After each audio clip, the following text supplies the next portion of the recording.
Hello, everyone. Welcome back to our third episode of Overtime Takes. It's 7 a.m. on a Wednesday, but we don't care because we're still excited to give you our show before Thanksgiving Thursday.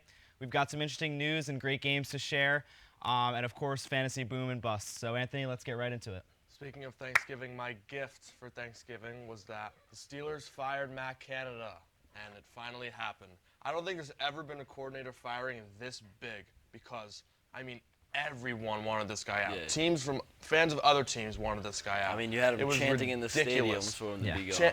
Penguins games, they were chanting.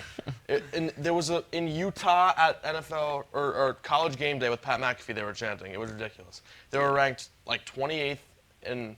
They're actually ranked 31st in pass, 20th in rush, just because of Jalen Warren having a few big rushes.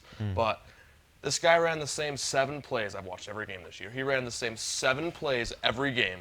And if they got lucky, it would work. Steelers have 3 touchdowns over 70 yards. Take that away, they have like 5 touchdowns the whole year. Yeah, it's all right? ridiculous. This guy needs to go.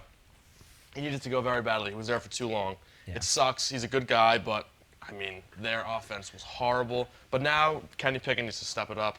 He's No been terrible. excuses now. Yeah, it's Zero definitely not excuses. that. It's not that Matt Canada was the only thing now. Oh working no, on it that wasn't. offense. No, this is just part of it. I don't know what's gonna happen against Cincinnati, but this is big, and I think this shows that they have a little faith in Kenny, that they moved on from Canada first. They're gonna give Kenny the benefit of the doubt, and they're 6-4. They still gotta. They're gonna try to get in and try to win the division if that's even possible. Yeah. But just Kenny needs to step up now. But this was huge, and everyone was looking for it. 100%. And what I'm looking at this week is Zach Wilson's finally getting benched. Seems like they're calling it quits on him for the rest of the season at least. The guy coming in, Tim Boyle, 0-3 of all time in his starts, 3 touchdowns, 9 interceptions. And they're just trying to stay alive for when Rodgers returns. But I don't know, it kind of seems like they're giving up to me. Their upcoming games, Dolphins, Falcons, Texans, Dolphins again. They're going to need to win 3 out of 4 to have a chance with Rodgers coming back, because after those 4 games, he would likely return. That's the December 24th game that he's aiming for. In my opinion, it's too little too late. This should have been done a long, long time ago. They should have signed a veteran. There's some good guys, some capable guys out there that they could have signed a long time ago, and I think that's it. That's all she wrote for the Jets season. Yeah, you talk about them benching him, and for who? Tim Boyle. Yeah. You can't There's what are you doing with that? I'd rather You're Cam moving from Newton. bad I'd rather to Colin horrible. Kaepernick. Yeah. Jason, And, you got a hot take for us this week? Yeah, talking about quarterbacks, I know we've been pretty hard on him. He's 5th in QBR right now, but I still think Patrick Mahomes is playing like the best quarterback in the NFL. I love that. Sure, has he had some tough games? Yes. In the past 2 games, he hasn't scored a touchdown in the second half. Yeah.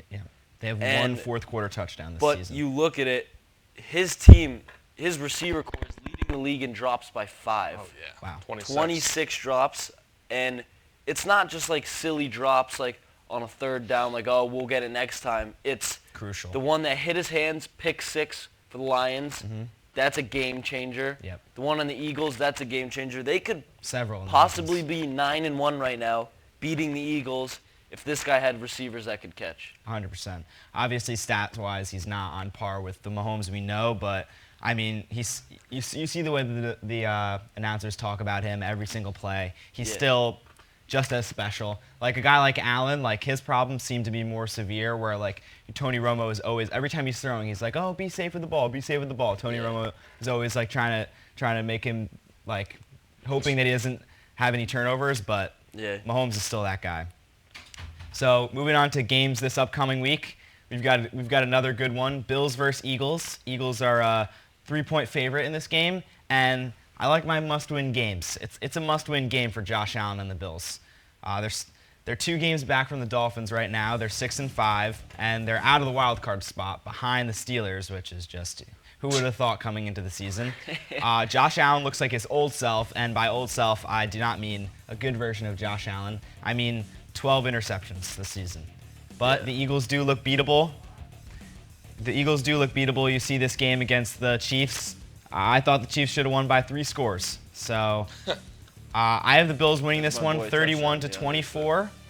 I have the Bills upsetting the Eagles bringing them their second loss. I think Josh Allen has his best game of the season, and I think Hurts finally gets hurt by his poor play this season because he's been turning the ball over. This game he had an interception and 150 passing yards and still won. Because look at that run. I mean, you got people running. You just have workhorses behind that line right there. Yes. Even if he plays bad, you know they're going to put up points. You know they're going to compete. 100%. I still have it a close game, but I think that this is the game where the Eagles don't edge it out in the end. Like all these games, they've been struggling and then winning. They almost lost to the Patriots week 1. They won by 5. They almost lost to the Commanders 2 times. They should have lost to the Chiefs. They should have lost to Dallas. That's a lot of should-haves, but you can't complain when they have one loss. So I do think they're going to lose this one. And it's against Zach Wilson and the Jets. Yes. That was an absolutely horrific game.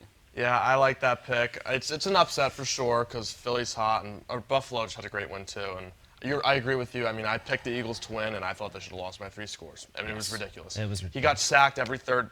Jalen Hurts got sacked every third down. They didn't have a third down conversion until like midway through the third quarter, but they somehow won. Yeah, I think he got sacked the same amount of times in the first half as he did completions. And their receivers were locked down. So Anthony, you got Jags Texans for us? Yes. When you look at Jags Texans before the season, you're like, okay, Jags will be a little bit over 500. Texans may have 2 wins. No, that's not the case. Electric this Houston season.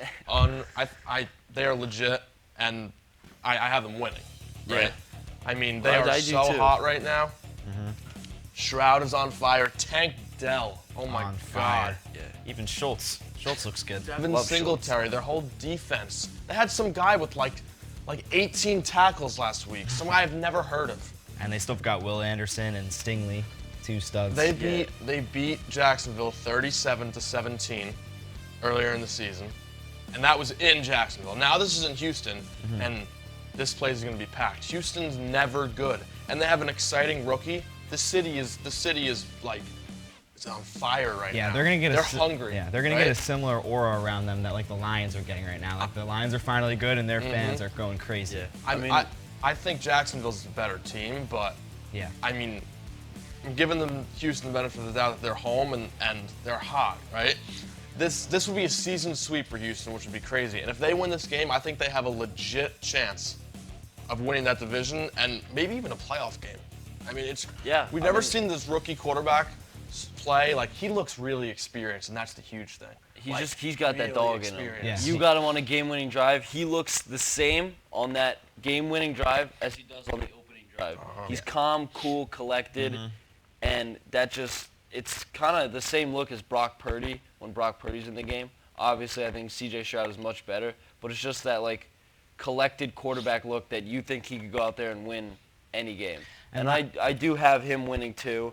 I think if it's close, C.J. Stroud will step up to the plate more than, say, Trevor Lawrence. Yeah. And last week he faced some adversity. They were down 7-0 against the Cardinals, and it wasn't looking that good. Kyler Murray looked on fire, throwing that deep touch on Rondale Moore, and he didn't care. He came back, and they won. So, and then Chase, you wanted to touch up on the last game we've got? The 49ers Seahawks division game on Thanksgiving. Yeah, it's going to be a big game. We talk so much about San Fran's defense and how just insane they are. Their passing defense is middle of the pack right now. Yeah. I think they ranked like 15th in fantasy points just because receivers are getting open, they're getting those catches. They said Geno Smith was on track to play. I think he needs to play 100%. because what they need to And he do needs to be is healthy, too. they need to get this ball in the air. Yeah. They just need to be attacking this secondary because, I mean, Zach Charbonnet, he's their Ken running Walker. back. Yeah. Ken Walker. He's not that experienced. I think it's going to be hard for him. Could he have a breakout game? Sure. But I think the best way Seattle could win this game, I don't think they are, is in Jigba, DK, and Lockett and incorporating all those guys. Yeah. But yeah, I have San Fran winning this one. Yeah, unfortunately, I have San Fran as well. I don't really think that. I mean, they seem to be back to where they were, which is scary. I mean, but Seattle plays them tough. Sometimes 49ers You never like, know run with away with it division at the end, games. but again, like we always say, you never know with division games. So moving on to our final segment, favorite segment, boom and bust. I've got a special boom that is near and dear to my heart. I only have one word written down, and it's time. It's time for Derrick Henry to go off. He busted the last 2 weeks. He's had under 6 points. He's going against the 31st ranked rush defense, and his fantasy managers are just on their knees Who are praying. they playing? Carolina. Oh, God. So fantasy managers are on their knees praying he can get back on track. He's still a top 10 fantasy running back, but he's a brutal start every week, and everyone's really hoping that he gets going. I think he's going to get a passing touchdown this week. It might be one of those weeks. It might be one of those weeks. He always has one And of those. my bust, you're going to like this, Chase. I've got Garrett Wilson, projected 12.2 points. Yeah, that's You've great. got Tim Boyle at QB, and you've got 2 bad MFers guarding him. Jalen Ramsey, Xavier Howard.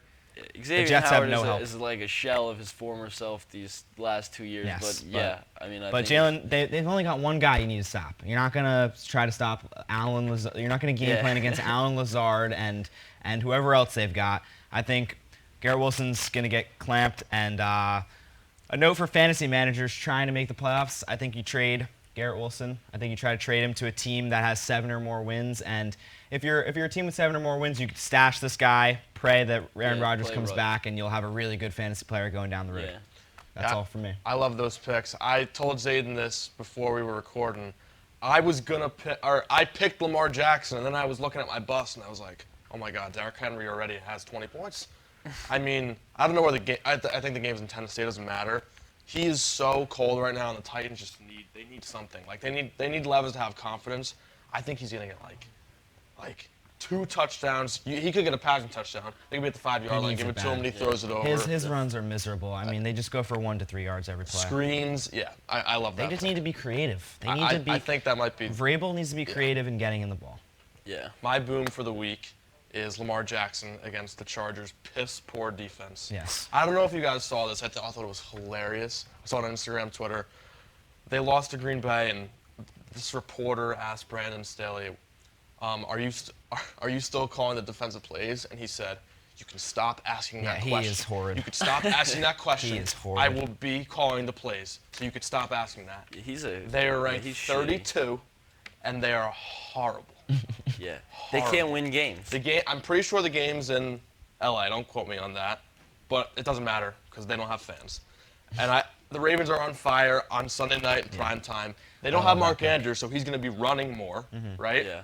And you look for Zay Flowers, Gus, but Lamar, I think he gets a rushing touchdown, 2 passing touchdowns. Sadly, I think the Ravens win. Yeah. This game reminds me of remember that MVP season game. That MVP season Lamar had against the Dolphins, he just tore them apart. I think it's one of those games where he just has 1 to 2 rushing touchdowns, passing touchdowns, close to a perfect passer rating. I love that pick. I think he's going to go crazy this week. And real quick, my bust, before I say my bust, I just want to say I had the pick of the year last week. My bust had 0 targets, so he had 0 points. Gabe Davis. Good stuff. Perfectly called that. Now James Conner is my bust, real quick. He still has a lingering hamstring injury. He's not as explosive as he used to be. Rams are 6th versus the run. Yep. And I just don't think he's going to be that good. You can get like 6-7 points from him this week, not usual James Conner stuff. He's very touchdown dependent. Yeah. And He explosive hasn't play. looked right this year. Yeah. All right. For my bust, this might surprise a lot of people. I have Tyreek Hill as a bust this week. I think disagree. Tua has not looked that great these past couple weeks, and I think he's going against a defense that could expose that. He went against the Raiders, and, I mean, Tyreek was so open on every play that it wasn't even a question. And, yeah, I mean, he had 30 last week. He's projected 18 against the Jets. I wouldn't be surprised. I feel like he's projected 18. If he gets 18, that's a bust for Tyreek. Honestly, yeah. He could have a horrible game and have I 18. won't be surprised if he gets 15 to 18 points. I'm considering that a bust for him. If he busts, Dolphins still win? 100%. Yeah. I don't think they can lose this game. All right, don't say Against that. Tim Boyle. The damn AI jinx. All right. And for my sleeper boom, I have Demario Douglas. All right, he got 9 targets in his last game for 84 yards. He led the team in receiving. Patriots are angry. Yeah, I mean, whoever is Against coming the in, Giants. at quarterback this game is going to be fired up. They're going to want to play their best football. Yep. Obviously, everybody wants to do that this week, but whoever's coming in has a little extra motivation. Like I said, he's leading the team in receiving. He's an electric guy. Bailey Zappi, he came in on the last drive. Did he throw an interception? Yes. He also targeted Demario Douglas like 3 times in one drive. Good stuff. So, yeah, I think he could go off. Maybe a touchdown, maybe not, but he's the kind of guy that could get you 12, 13 catches. All right.